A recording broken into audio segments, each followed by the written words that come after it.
ஆமாம், நீ என்ன சொன்ன? நான் என்ன சொன்னேன்? நீ அனுவை ஏதோ சொன்னியே, என்ன சொன்ன? அக்கான்னு சொன்னேன்.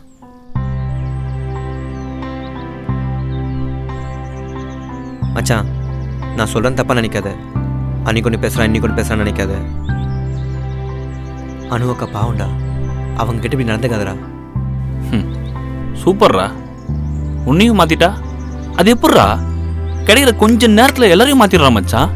டேய், மாத்தல மச்சான், புரிய வச்சாங்க. அவங்க யாருன்னு புரிய வச்சாங்க. நீயும் கொஞ்சம் புரிஞ்சுக்க ட்ரை பண்ணுறா. அதெல்லாம் ஒரு தேவையில்ல. நானே அவளை எப்போ வேலையை முடிச்சுட்டு அமுச்சு விடலான்னு பார்த்துட்ருக்கேன். புரிஞ்சுக்கணும்னு நொட்டணும்னு பேசிகிட்டு இருக்க. போடா, நீ வரும்போதே தெரியும் ஏதாச்சும் விலங்கத்தோடு தான் வருவேன்னு. போ. டேய் டேய் மதனே,